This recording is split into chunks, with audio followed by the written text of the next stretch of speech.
Yo, welcome to another episode of Great Conversations and Guests, man. It's your boy Turbo. I'm back with another episode for y'all, man. We had a nice weekend. We had the in-season tournament games going on yesterday. But we're gonna dive into all the action that happened from Saturday with college football, Sunday with NFL football, and you already know we're gonna get into some NBA too. Make sure y'all like, comment, and subscribe on this video, and man, we're gonna dive right into it for y'all. Make sure you like, comment, and subscribe. So first, we're gonna start off with college football for y'all. Saturday was a good Saturday, and we're gonna start off with the Tennessee versus Georgia game. Number 7 Tennessee took on number 12 Georgia, and I must say that that game was probably one of Carson Beck's best game this year. He threw for 3 touchdowns. It was a really tight game starting off, going all the way into the second half. Like around late in the third quarter, the Georgia Bulldogs started to pull away from the Tennessee. Once they started to pull away, the Tennessee really couldn't do nothing with the Georgia no more. The defense started coming through, and the offense just started clicking more on offense. And late in the fourth quarter, they was able to put the game away with a rushing touchdown. The next game was number 22 LSU ended up getting upset by Florida. This time by an unranked team. You know, last time they played Alabama, and Alabama was ranked higher than them. I mean, ranked lower than them, and Alabama was able to beat LSU and knock them off, and that's how they was end up at number 22. But now Florida ended up beating them Saturday, and I don't know if they're gonna get knocked out of the top 25, but they definitely knocked out. They chances of winning the championship have definitely been over with.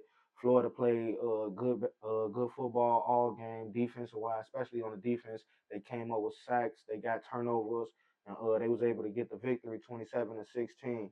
Um, Another good game was 17 Colorado, keeping a Big 12 championship chances alive. Shador Sanders had another nice game, nice good game, three touchdowns, passing over 300 yards. Travis Hunter had another good game. He had a nice interception on defense.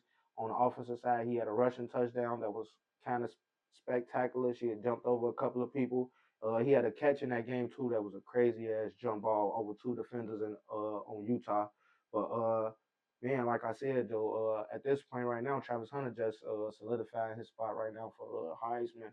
He keep balling out of control. I got him going as a top 3 pick in this year upcoming draft. So continue to look for Colorado to keep playing good ball, and hopefully they can sneak into that championship, that them top 12 teams, and they can make a run for that championship after winning the Big 12 championship. And I said after winning the Big 12 championship because I feel like really they got it. It's really the ball is really in their hands. You feel me? I feel like they already got it wrapped up. They just got to really solidify it and go and win it all. But big shouts out to them. Uh, Number 3, Texas took on Arkansas. Quentin Edwards had a good game, 2 touchdowns. Texas ended up getting a win, 20-10. They keep their championship hopes alive with Quentin Edwards running that thing. They ain't go back to Archie Manning, but I think Texas gonna be cool. Just let Archie Manning be ready for next year. I mean, don't get me wrong. If Quentin Edwards, I feel like down the stretch and it's during the playoff, during that playoff run, if he ain't playing good or if he start playing bad, then you probably need to go to Archie Manning. If if the situation right, you feel me? Go to Archie Manning. But until then, just keep playing how they've been playing. The defense stepped up. You know, play some better defense than they did a couple of weeks ago. I know they shined against Florida, but you want to be able to keep your foot on the gas against teams like these, Arkansas, Florida. You want to be able to put on the same show offensively and defensively. But yeah, shout out to the Longhorns though. Number 2, Ohio State. They destroyed Northwestern 31-7. We already know Ohio State about. They standing on business right now. They got a they got a good they got a good game up. They got a good matchup coming up next week. We're gonna get more into that later on though. Boise State, number 12, Boise State get a win over San Jose State, 42-21. Genty having another big game, 159 rushing, 3 touchdowns, and him and Travis Hunter, they just competing right now. Both of them just competing for that Heisman Trophy at this point right now. But not even just that, they both competing for a championship too. And shout out to Boise State though, because Boise State ain't been really making no noise in a few years, but with a running back like this, he definitely putting Boise State back on the map right now, and big shouts out to them. And make sure you leave a comment though. Let me know what you think about the college football season so far. Let me know what y'all think about the college football bracket. With what teams you think gonna end up dropping out? What teams gonna be added? Ultimately, what team you think gonna win the national championship? Leave a comment and let me know so we can talk about it. Make sure y'all like, comment, and subscribe. And next thing we're gonna dive into right into the NBA for you. Now, everybody been seeing that the Cavs been on the run lately. They won 15 games straight. You feel me? One of the best starts in NBA history, other than the Warriors who started like what 24-0 or something like that. But hate to rain on their parade though. But Jason Tatum he had to put a stop to that. They played each other early on in the season.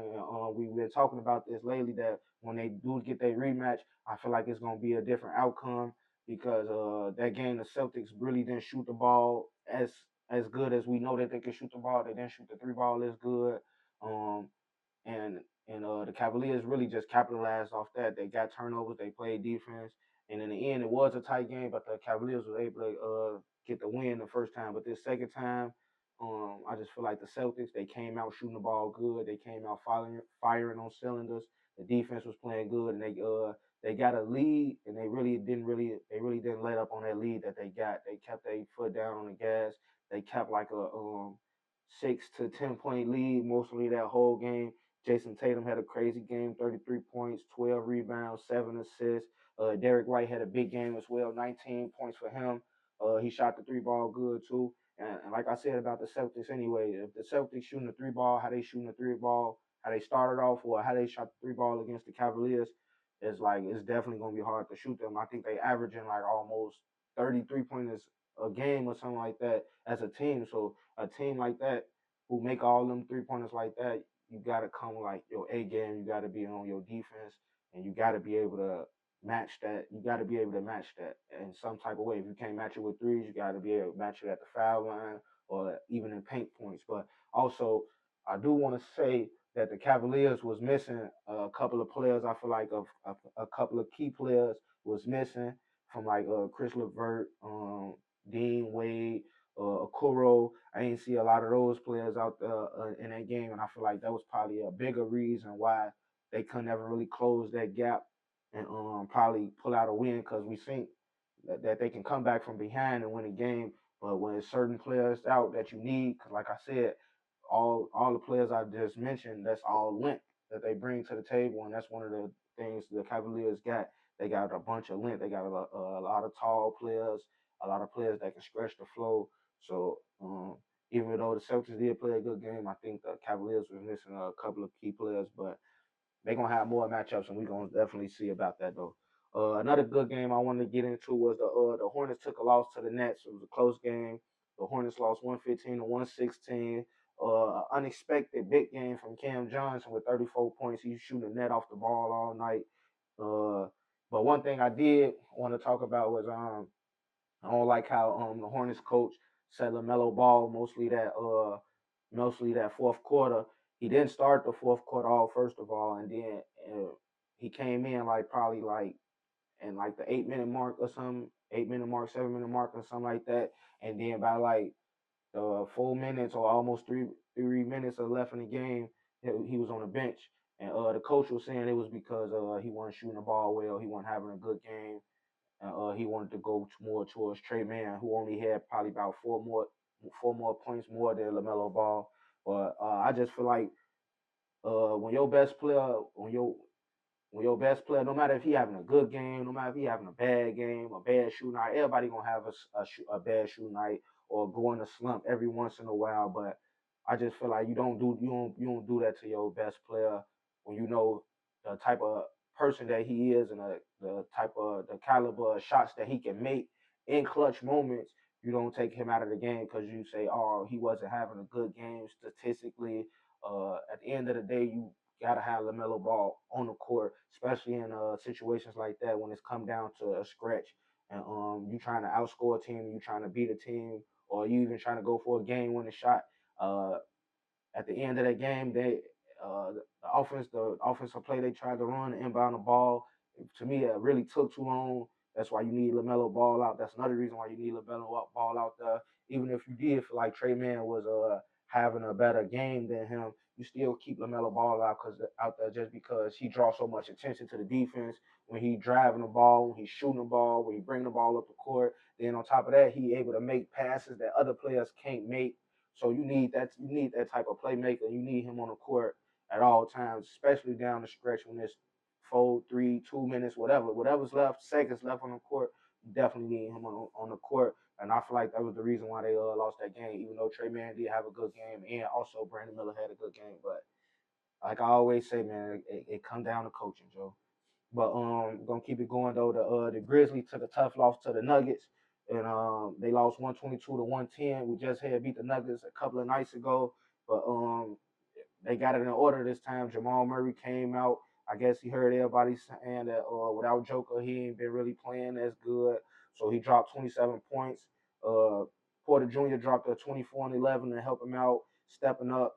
So Russell Wilson had a triple double. So shout out to the Nuggets for getting that win. You feel me? Especially in this in-season tournament, the game against the Grizzlies. The Grizzlies.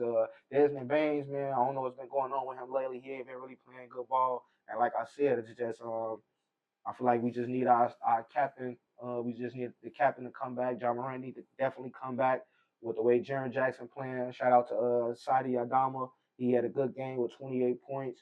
So the supporting cast still been trying to do what they best that they can and hold this team up and keep us in that top in the top in the top 8 in the standings in the Western Conference. But definitely once John Morant get back, I definitely feel like the Memphis Grizzlies gonna have a their season gonna start turning around more. They gonna start getting back on more winning streaks and playing more collective basketball. But Desmond Baines definitely need to get back in rhythm. He only had 5 points this game. The game before that when they just played the Nuggets, he only had 13 that game. I don't know if what's going on, but he definitely need to get back in his rhythm and find his groove back and start playing some good basketball. Um, the Mavericks destroyed the Pelicans 132 to 91. Luca 26, Kyrie had 18, and Thompson had 19 points, and that kind of give you the story of how that game go and why the score looked like it did. And like I said before, with Zion Williamson being out, I feel like the Pelicans just ain't gonna be no team that's gonna really do nothing this year. So don't have your hopes too up for them. The Spurs took on OKC. They was able to beat OKC 110 to 104 without Wembanyama. Shea Gill did drop 32 and 7, but the Spurs was really just too much. Chris Paul had a big game. Keldon Johnson also had a big game too, knocking down big shots, big 3-pointers down. And in that fourth quarter, they kind of peeled away from OKC. And I feel like I said, OKC really gonna be missing Chet Holmgren if he don't be back like sometime after the All-Star break or at least for the playoffs. I really don't see this OKC team really doing too much.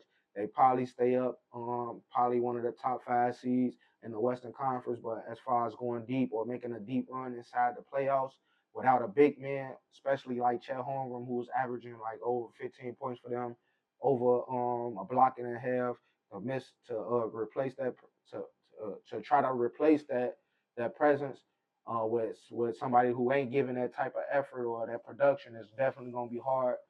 I feel like Shea Gill gonna definitely have to exert a lot of more out of him, even though James Williams playing good and everybody a lot of the other teammates players playing good. Caruso coming off the bench playing good, but Chet Holmgren is definitely that piece that they need to their big three.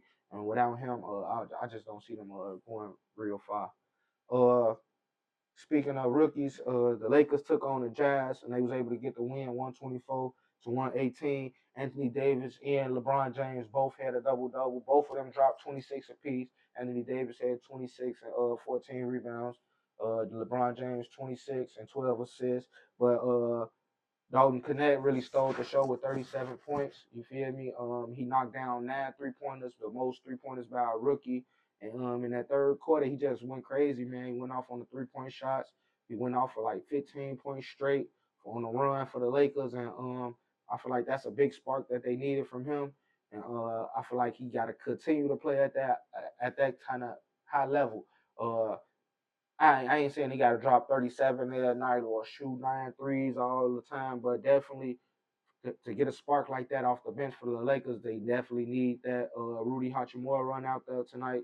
So Dalton Connect did step up huge for them, and that's definitely what they needed, and that came up clutch for them. But if he can keep getting touches like that and keep knocking down shots like that, getting to his spots, and I feel like that was kind of the night for him. He knew what his spots was, and he just kept going there, and they kept giving it to him. He was just knocking down the shots, man, catching and shooting. And he said that LeBron James and Anthony Davis always encourage him and always on his back about shooting the three ball more, taking his shots. So I feel like he took what they said and he just he he had the confidence from them, and so he had the green light gang, and he knocking the threes down as they come. But let me know, leave a comment and let me know what you think too, because after a game like that, Dalton Connect moved up in a on the rookie leaderboard as for rookie of the year. Him Wells and they just I forgot what the other rookie they just put up there. There was another rookie that just had a nice Jared McCain from the 76ers. So those are the three rookie leaders right now. So let me know what y'all think about the rookie leaders, who y'all think might win Rookie of the Year, even though it's still early. Let me know what y'all think about Don Connect and how he can fit into the Lakers more better, or what the Lakers should do with them. And let me know what y'all just think about the NBA season in general, and how y'all think the NBA season panning out. And with this loss, what y'all think about the Cavaliers and what y'all got to say about them now. Make sure y'all like, comment, and subscribe too. So next thing we're gonna get into some NFL football for y'all. We had the Texans Monday Night Football just recently passed. You know, we had the Texans taking on the Cowboys. You feel me? There was a lot of stuff falling down in Texas, but Cowboys definitely went on down, no touchdowns like that. They got one, and that was their only one. Excuse me. Joe Mixon, man. Ain't gonna lie, I feel like Joe Mixon probably gonna win comeback player of the year after for the season he having right now for the Houston Texans. A huge pickup, a huge pickup for the Houston Texans right now. He had a big game, 3 touchdowns, another 100 yards rushing on the ground, and everybody been talking about Derrick Henry and what he's been doing, and Saquon Barkley and what he's been doing at the running back position. But I feel like that Joe Mixon been right there with them too, and he been having a good season. He got hurt early on, and he been coming back since injury, and he just been on the tail, rushing the ball, catching the ball out of the backfield, blocking. He doing it all, man. I feel like that was a big pickup for the Texans in the offseason, and he's showing what a good player he can be, and a great player that he was, and what a good player that Cincinnati let go. But Houston was able to pull out that W 34-10. And like I said, the Cowboy season just going straight downhill, and it's basically over with for them. But the Texans keep their season alive and keep their playoffs hopes alive right now too. Nico Collins had his first game back since being on IR. You feel me? He put up like 54 receiving yards. He had a touchdown pass that got called back, I think, because of holding. But yeah, with Nico Collins being back in that lineup, look for Houston to go back to being that team that take them shots downfield on them deep post routes and deep corner routes, because Nico Collins definitely back, and if he healthy, they definitely gonna get him the ball, man. Um, Another game we're gonna talk about was a good game, was the Chargers took on the Bengals. The Chargers was able to pull out the victory 34-27. But one thing I do want to highlight was just the Cincinnati offense, just they resilience, and even they defense. Their defense gave up 27 points early on. You feel me? But uh, late in that third quarter, going into that fourth quarter, the defense was able to lock in and get an offense some chances to come back and tie that game up. Ultimately, the defense let them down and gave up a touchdown, and it was kind of a surprise because going off last year, even though Justin Herbert been playing, to me, he been playing way better than he did last year. But last year, that's a lot of what you seen from the Chargers, blowing a lot of big leads, and Justin Herbert trying to be a comeback kid, and I don't think he probably just one of the quarterbacks that does probably don't got that comeback in him. Last year we didn't see a lot of greatness in him when he was trying to come back. A lot of 3 and outs and then interceptions, And I thought that was really how the Bengals gonna probably pull out that win because after the game was tied, he had three drives to try to put the team up, and he couldn't do it. The Bengals did miss two field goals to go up in that fourth quarter. So, and in the end, the Chargers running game, J.K. Dobbins was able to break loose and score a touchdown to get the Chargers that win. So, even though Joe Burrow been balling out this year, man, and I said this going all the way back to my first episode, I said Joe Burrow gonna probably have a nice season. I had the Bengals probably being one of the top teams, but they just ain't been looking like it, man. Offensively, they have, but defensively, they just been so suspect. They've been giving up a lot of yards offensively, on the rushing yards and on the passing yards. And Joe Burrow been playing at an MVP level, but it's getting overshined because they study losing and they losing games that they could have won, especially if the defense stepped up. So I don't know what to really say about the Bengals right now. They playoff hopes probably they window definitely closing. The window on their playoff hopes is definitely closing, but you never know, man. If they can pull something out and they can sneak into the playoffs, you already know Joe Burrow he's sneaky good. So if they can able to get into the playoffs, he might make a run. You never know. But another big game that I want to get into was the Chiefs took on the Bills, one of the biggest games Sunday, and I was kind of upset because the Bills was able to pull out the victory late in the fourth quarter, and this was the first team to actually score 28 points or more on the Kansas City Chiefs, all dating back all the way to last year. So that was big for the Bills to be able to do that. But just like a Bills and Chiefs game, just like we expected, it was a back and forth game. Patrick Mahomes did throw three touchdowns. He threw two interceptions. Though started the game off with an interception. Then he ended the game with an interception too as well. Josh Allen also had a touchdown. He had an interception too. James Cook two rushing touchdowns, and in the end, Josh Allen just made one of the best plays that in that game was on fourth down. He was able to do a quarterback sneak and get 40 yards and go all the way in for a touchdown, and that and his first passing touchdown in the fourth quarter, which was able to put the Chiefs away really basically. And I feel like it was probably a couple of questionable calls or questionable plays that was I don't really know. It was just I just feel like the Kansas City defense really didn't play or wasn't playing how good of they played of lately. The last two games against the Broncos, it was kind of shaky, and then this week too against the Bills, it was kind of shaky. A lot of busted plays. They gave up a lot of big plays downfield that we ain't really been giving up like that this season. A lot of missed tackles. We definitely been a for sure tackle team this year. Even when it come down to sacks, we had a couple of sacks that we could have got on Josh Allen that we missed. Uh, so it was like the defense they've been playing good all year for us. So we ain't gonna just put it all on the defense. Like I said, Patrick Mahomes threw an interception. We left a lot of points out there, but ultimately I just feel like the defense. I ain't want to say they gave it away, but we couldn't get a lot of stops on third down like we needed to. And like I always say, man, if you ever want to beat the Chiefs, the one thing you got to do is be able to control the ball and keep Patrick Mahomes on the sideline. You got to be able to get third. You got to be able to convert on third downs, and that was the one thing that the Buffalo Bills. I guess that's what they preached and they practiced all week. And that was one thing they was able to do, especially in that second half.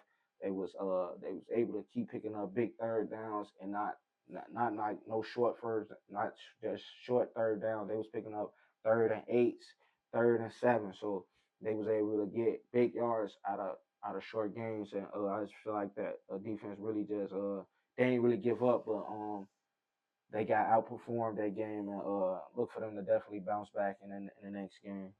Another good game was well, not even a good game. The Broncos just walked all over the Falcons, 38-6, and I definitely was upset because I had the Falcons on my ticket. But I definitely wasn't expecting Bo Nix to come out and throw for 307 yards. He had four touchdowns. Their game plan just looked it clean from the start. The defense was playing out of their mind. They came up with turnovers, and they really just shut down the Falcons, who I've been praising for the last couple of weeks because they've been able to put up good fights in games and come out with victories late in games, but this Bronco, they showed up and they played good defense, they played good offense, played good football all around. And when you play like that, that's the type of game you come out with. They only gave up 2 field goals, they ain't give up no touchdowns. So like I said, and also Bo Nix just jumped up in the offensive rookie player of the year too. He leading all the rookie quarterbacks right now with 19 total touchdowns right now. And over the last 4 to 5 games, he really been balling. He only been turned the ball over 2 times. That's a lot better than what he started the season with. So I don't know if he's gonna win, or I don't know if the Broncos gonna make the playoffs or nothing like that. But Sean Payton definitely getting the best out of Bo Nix right now. Probably getting him to his full potential, helping him reach his full potential as a passer and not just as a runner. You know, we seen a lot of that from Bo Nix in college. He actually passing the ball. He just had a good passing game against the Falcons defense, which ain't been no pushover defense all year. So shout out to the Broncos on getting that win. The Seahawks and the 49ers had a good game, and in the end, it came down to Geno Smith. Big Geno, came out for the Seahawks with a last second quarterback keep, rushing in for the touchdown, and he called game and did the Steph Curry sleepy time on them. And it was a good game, all game, back and forth game. 17-13 in that second half. The defenses was just getting a bunch of stops, but in the end, the Seahawks was just able to put a nice drive together, and Geno Smith put this team on his legs and ran it in itself. Detroit just destroyed the Jags, as well as Detroit say they put belt to them. You feel me? 52-6, light work. Jared Goff had a big game, 412 passing yards. He had 4 touchdowns. Jahmyr Gibbs had a rushing touchdown. Montgomery had two rushing touchdowns. Amon-Ra St. Brown had a touchdown. Jameson Williams, everybody had a touchdown. They was just handing out. You get a touch. You get it. Everybody was getting touchdowns over there. I think that was the first game I seen everybody on the offensive team get a touchdown, and they start putting the backups in. Even backups start getting touchdowns. So it's like, shout out to the Detroit Lions, and I'm gonna keep telling people they definitely look like the team to beat, and they definitely look like the top team that probably can win the Super Bowl right now. Even though them in Kansas City 9-1, everybody's saying that the Detroit team is a better 9-1 team than the Kansas City Chiefs is. So all we gotta do is just sit and wait to find out. Another good game was the Bears versus the Packers, one of the biggest rivalries in the NFL and one of the biggest rivalries everybody know. Um, it was a pretty really a pretty good game and a close game. If you like a real hard hitting classic Bears versus Packers game, then you got that. Uh, the Packers was losing going into the second half. So shout out to Jordan Love. He was able to put a couple of drives together to put his team get his team back in the game and then get them the lead. And Caleb Williams tried to show a couple promises on that last drive to put his team in field goal range to try to win. And ultimately, this is the second time this week that we've seen a team go down with a blocked field goal to win it for their team, and that's what the Packers did. They ended up getting a block. They ended up getting a hand on the field goal. Well, I don't know if he got it tipped or what, or he just missed it, but the Packers was able to get that win, but it kind of wasn't no surprise to me. The Bears didn't really show no they got their new offensive coordinator come in.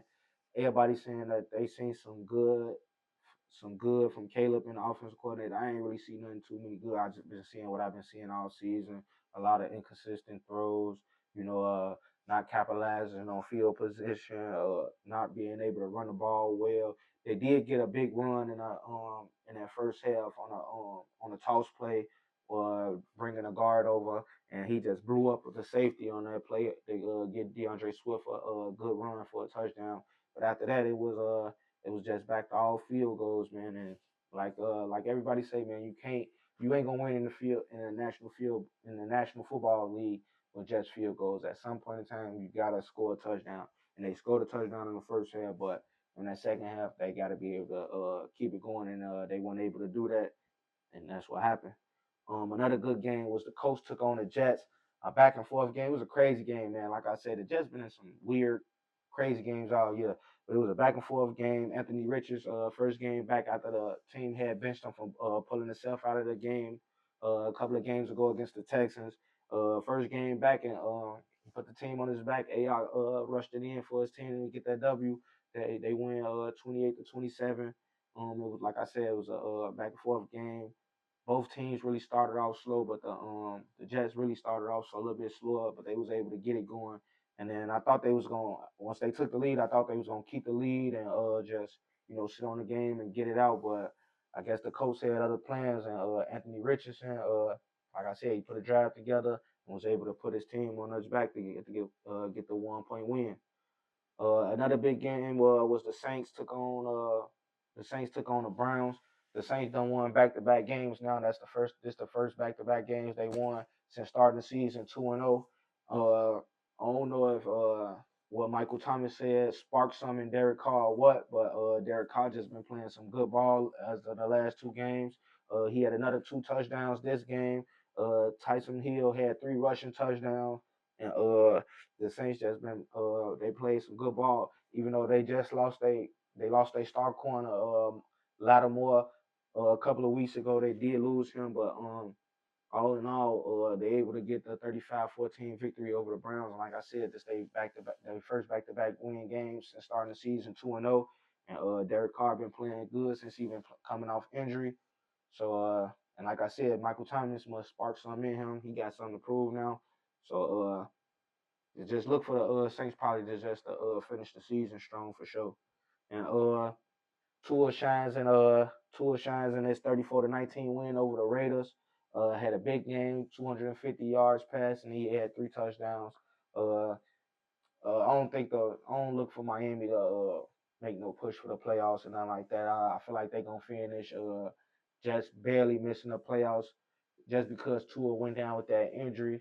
But next year probably be a better year for them if he can stay healthy or not. We gonna see. But make sure you leave a comment and let me know what y'all thought about the games over this weekend. Oh, and another good game was another big rivalry in the NFL. One of the biggest rivalries in the NFL was the Ravens and the Steelers. So y'all already know how these games always go. It's always whoever had the ball last. And this game was a crazy game, man. It was a both teams ain't really scored no touchdowns like that. They both scored touchdowns like kind of early, and the Baltimore Ravens were able to get one later on to try to tie the game up and get a 2 point conversion, but they weren't. They was unsuccessful. But the Steelers was able to just tough it out, man. They slowed Derrick Henry up. He had a rushing touchdown, but they ain't give up no 100 yards. They locked Zay Flowers down. They locked those playmakers down. Mark Andrews couldn't really get off. Isaiah Likely couldn't really get off. They closed up rushing lanes for Lamar Jackson. And when you do when you play if you when you strategize like that, then that's the type of game you get. But the Ravens also played a good defensive game too. They only gave up 18 points. You feel me? They played the pass good, came up with turnovers. They played the rush good, even though Najee Harris he did have some nice hard runs late in that second half. But the missed field goals by Tucker. I don't know if Tucker what's been up with Tucker this year. This probably been one of his worst years kicking the ball this year. He had a few misses this game, and ultimately I feel like that's what set the Baltimore Ravens back.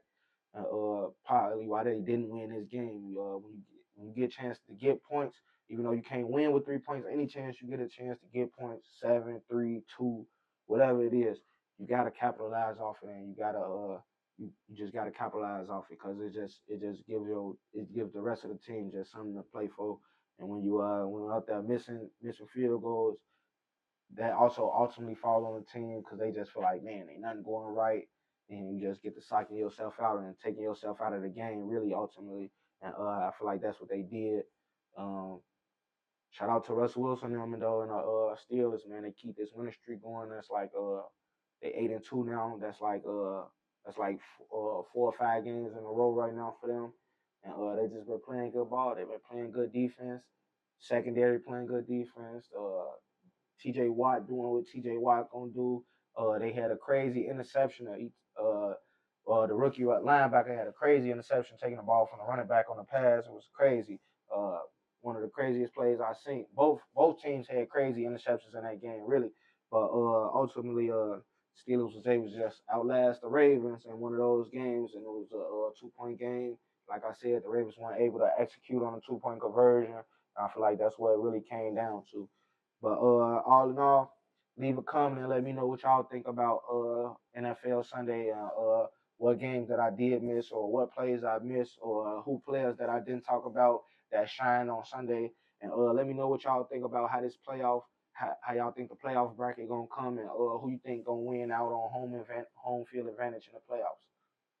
And make sure y'all like, comment, and subscribe. But we're gonna talk about some college football games next week that I feel like that y'all should probably tune into, or even for my people that be betting, put y'all money on. So first on the Miami Hurricanes taking on Wake Forest. You already know who I got. I got my boy Cam Ward and the Miami Hurricanes. So y'all, I feel like y'all definitely put y'all money on them. And put some money on my boy Cam Ward because you know he's gonna go crazy. I say for probably about 2 touchdowns and probably over 200 yards. We'll see though, because Wake Forest did upset a team this early on this season too. Another good game gonna be number 9 Ole Miss taking on Florida. Florida just upsetting LSU, so they gonna be hot and they gonna be ready to run into a team like Ole Miss, another ranked team, and they gonna be already looking for the upset. So me personally, who don't like a good upset? I say take Florida. The way they defense played against LSU, I feel like if they come out playing like that against Ole Miss, they definitely got a chance to win. If they keep that game close late in that third, going into the fourth quarter, just like they did in LSU, they got a chance to win it. Uh, Illinois number 24 taking on Rutgers. Take number 24 Illinois easy. You already know. Number 5 Indiana taking number 2 Ohio State. Now this is one of the biggest games that I've been waiting on all year because my Hoosiers been balling out. They undefeated right now. They ranked top 5. It's the best start in IU history. You feel me? And this is gonna be one of their biggest toughest tests yet. You feel me? And I feel like they can definitely get this win. So me personally, I'm taking Indiana over Ohio State just because I know Indiana their defense been playing good, and I know that if that defense jump on Ohio State offense early, causing turnovers, causing a lot of 3-and-outs, then the Hoosiers, that offense, they've been running the ball good, they've been passing the ball good. The defense can do what they can do. I feel like the offense gonna come out and put up some good numbers. I feel like they're gonna run the ball good. I feel like they're gonna be able to pass the ball good. Even though the game gonna be in Columbus, it's gonna be a tough environment. It's definitely gonna be a tough game, but I feel like definitely put the money on the Hoosiers to win that game for sure. Another big game gonna be number 16 Colorado taking on Kansas. Now the reason I feel like there's gonna be a big game is because Colorado kind of got to win out right now before they can go to the Big 12 championship, and I feel like Colorado gonna win the Big 12 championship. But not only that, they got playoff hopes on the line too. So with a win like this, it definitely pushed them closer to that the college football playoffs, and then can make a run for that championship game. And I know Colorado definitely want to make a they want to win the Big 12 conference and win a Big 12 championship too. That's going to be a huge success for them too. But I know deep down inside or somewhere they definitely want to get into that college football playoffs and make a run for that national championship, especially with having a Heisman candidate like Travis Hunter playing for you too.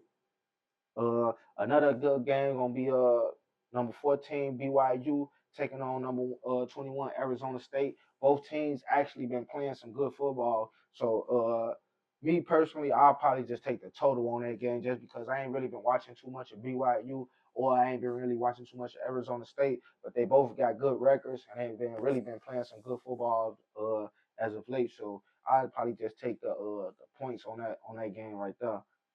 Um, Number 3, Texas taking on Kentucky. That should be an easy game for Texas. Look for Texas to win that game. Uh, number 18, Army taking on number 6, Notre Dame. Don't forget, Army been playing some good ball. They still undefeated last time I checked. They 9-0.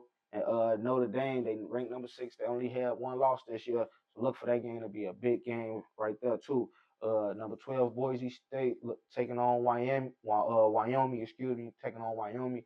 Wyoming really ain't probably they ain't really on too much nothing. I'm just looking for Genty to have a big game. Every game, I'm just looking for him to have a big game. That's the only reason I feel like y'all should tune in to that game. So make sure y'all put some money on Genty and take Boise State for the easy money line win right there. Uh, and two good games to end is gonna be number 15 Texas A&M taking on Auburn. That's a good rivalry right there, and that's gonna be a good game for sure. Always a good game with Auburn and Texas A&M going at it. And number 7 Alabama taking on Oklahoma. That's also gonna be a good game too, as Alabama try to keep their playoff hopes alive too. But leave a comment if I left your team out or if I missed out on the game that you think I should have been talking about. Leave a comment and let me know so we can talk about it. And then on top of that, you already know, uh, make sure you like, comment, and subscribe. And you already know tomorrow, kick off Thursday night football. The Steelers on a short week, they taking on the Browns. See what they gonna do. See if they can keep that winning streak alive. Uh, Coming off a short week, I feel like look for some key other players to make plays for y'all just because they're gonna want to rest a couple of their star players or not get them as much reps. You don't want nobody to get hurt, especially around this time because it's getting closer and closer to playoff time. You don't want nobody to get no hurt or get too much of a serious injury, and you be missing that player for playoffs when you really need them. So I definitely for sure I'll probably go with the I ain't gonna lie, I ain't gonna. That's kind of a tough decision, but if you wanna, I say go with the Steelers though. Me personally, I say go with the Steelers. The Texans taking on the Titans, easy game. I feel like the Texans should walk all over the Titans. The Vikings taking on the Bears. Now the Bears got these next 3 to 4 games gonna be the toughest games for them because, like I said, these division games. This is what I've been waiting on. I want to see how they compete against people in the division. To me, their schedule been kind of lax and been kind of easy. They won games that they supposed to won. They lost games that they should have won. So for them to lose against the Packers, I feel like the Packers supposed to dominated them. That was a close game. I want to see what the Vikings gonna do and what they gonna do against Sam Darnold and Justin Jefferson. Me personally, I always say don't put your money on the Bears, man. Go with the Vikings. Put your money on the Vikings. Put your money on Justin Jefferson or something. Uh, Washington Commanders taking on the Cowboys. Look for Washington to come out of that slump. They done lost 2 games now back to back. Look for the offense and the defense to get it together against a Cowboy team who are already struggling. I got Washington winning that game. I feel like Jaden Daniels gonna come out and have a good game. The defense gonna come out and they gonna ball out. I feel like the Commanders gonna get back in that win column and shake the little slump that they in. The Patriots been on a 2 game winning streak. They've been on like a slight game winning streak right now. So they taking on the Dolphins, but I feel like the Dolphins gonna win anyway. Tua been playing some good ball since he came back off injury. And like I say, long as they got Tua out, the Miami Dolphins gonna be the better team to win, especially against the Patriots. But don't count the Patriots out. The defense been stepping up as of late. And Drake May been making a couple of plays here and there to keep the Patriots in a couple of games. They pull out some victories. So we're gonna see. The Chiefs take on the Panthers. The Panthers coming off a back-to-back win as well. The Chiefs just took a loss to the Buffalo Bills. Look for them to jump back into that win column against a Carolina team that really ain't no threat right now. Just look for the Chiefs to get their offensive back rolling and find some and try to really just try to figure some things out. I feel like this game is gonna definitely be a game they're gonna figure some things out. I heard that Isaiah Pacheco supposed to be coming back and supposed to be back inside the lineup. So look for him to get some touches and see how healthy he is to finish the season. Look for the Chiefs to win that game. The Buccaneers take on the Giants.